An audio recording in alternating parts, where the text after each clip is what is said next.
Hello, sixth graders. Welcome to our next math lesson video. It is going to cover lesson 101. We're dealing with ratio problems that involve totals, and we are starting on page 528. To get us started with our lesson for today, I just want to review how to make a ratio box. We have done these types of problems in the past. You will see on my screen here, we have a word problem. It says the ratio of boys to girls in seventh grade at Monroe Middle School is 3 to 5. And so whenever you see this ratio, here it says ratio of boys to girls. Boys is listed first, girls is listed second. Okay. Then the numbers here is 3 to 5, which means the 3 is going, since that's listed first in my ratio, that's going to represent the boys. And the 5, since that's listed second, that's going to represent the girls because that's how the ratio is listed here. Okay. So then it goes on to tell us some more information. It says if there are 51 boys in Monroe Middle School, then how many girls are there? So if we were to make our ratio box like we talked about in the past, we had one row representing the boys, one row representing the girls. And there are 3 boys in the ratio, so I'd put the 3 there. There's 5 girls in the ratio, I put the 5 there. And over here, this is my total area, which is how many boys actually are there. There's 51 boys here. And then I don't know how many girls there, so I just put a letter there for B for boys or whatever, the G. You put whatever letter you want to. This is the letter I'm trying to figure out. And so this right here now kind of looks like equal ratios. 3 to 5 equals 51 over B. Now there's a couple ways we can solve this problem. One of the ways we can do it is do by cross multiplication. We can take the 5 and we can multiply that by 51. And if memory serves me right, I think that looks like that'd be 255 if we did that. And then take that number and divide by 3, and that'll tell you what your bottom number is. That's one way to do it. Another way to do it is figure out, is there a number that we can multiply 3 by to equal 51? Okay, or another way to say it, if I took 51 divided by 3, what would I get for my answer? And I can multiply this top number by 17, because 3 times 17 is 51. So if I multiply 3 times 17, that means what I'm going to do is I'm going to multiply the bottom number, the denominator, by 17 as well.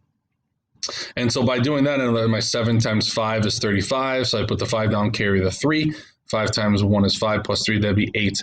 So this final answer here, there is going to be 85 girls. Okay, 85 girls in the middle school. So that's how I would solve this particular problem. We've done these ratio problems before. I'm hoping this isn't anything new to you. Today, what we're going to do, though, is in this lesson, we're going to add a totally new row to this particular problem. We're going to add a total row to your ratio boxes. And so by doing that, you may not actually need to answer every single row to figure out your particular answer for the problem that is in front of you. Okay, so let's take a look at this problem here. It starts off very similar to the previous problem. The ratio of boys to girls in a class, excuse me, is 5 to 4. Okay, so the ratio is 5 to 4. If there are 27 total students in the class, how many girls are there? So what we've done is we've made our ratio box 5 to 4. Boys is listed first, so that's your 5. So that's why I got the 5 there. Girls is listed second, so that's why the 4 is girls. Now what I'm going to do is I'm going to take both of those numbers, the 5 and the 4, and just add those together. If I take 5 plus 4, that means the total in my ratio is 9. So I have a boys row, I have a girls row, and now I'm going to add one more row for the total. And I know that there's 9 because all I did is I took 5 plus 4. 5 plus 4 is 9. Now it tells us that there are 27 total students in the class. So this column here represents how many actual students there are. I don't know how many boys there are yet. I don't know how many girls there are yet, but I do know that the total is 27, so I'm going to put a 27 here. Okay. Now it does ask for me how many girls are there in this particular classroom. And since I'm trying to figure out the girls, I don't really need to know the B. It's not asking for boys, so I don't really need this column. So now that I've made my three rows, I do need the total, and I do need the girls, but I do not need the boys. So I'm going to kind of just cross that out for now because it's information that I don't need. And when I do that, doesn't this look like that ratio box we had on the previous problem, where my ratio here would be 4 to 9 equals G over 27. And then what I'm going to do is I'm going to solve it. Again, I could take 4 times 27 and then take that answer and multiply by 9. Or is there a number that I can multiply 9 by to get 27? And I know that that'd be 9 times 3. 9 times 3 would give me 27. And so whatever I multiply my denominator by, I want to make sure, I multiply the numerator by the same thing. So I'm going to multiply that by 3 as well. So I'm going to take 4 times 3. So that means the number of girls is going to be 12. Now, if I had to go back and figure out how many boys there are, well, now it's pretty simple. Because if there's 27 total students and 12 of them are girls, I just have to subtract those two numbers. That tells me there are 15 boys. Now, I didn't have to do that, but that's just a way to check to see. These two numbers here, when I add them together, need to equal this total right here. Let's go ahead and put another ratio problem here. It says the ratio of football players to band members on the football field is 2 to 5. So that means there's 2 band members. So what I did is down here, there are 2 football players, my apologies. The football players is listed first, and so there are 2 football players. So what I did is I filled in a 2 in my ratio box for football players. Band members, there are 5 of them, and so I put a 5 in here already.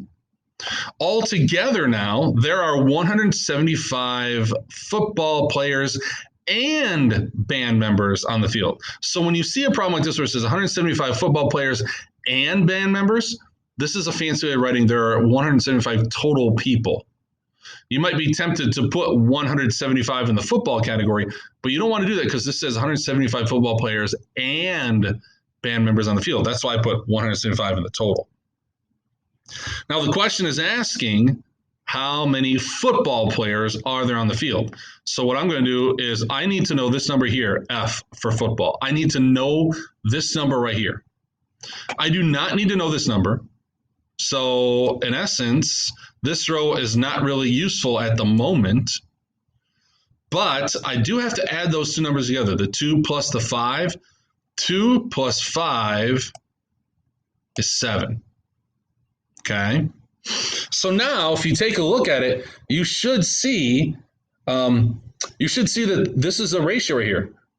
The ratio, my first side ratio would be 2 over 7. So I'm going to put my 2 here, 7 there. So I got 2 over 7 equals, I'm going to put the letter F over 175.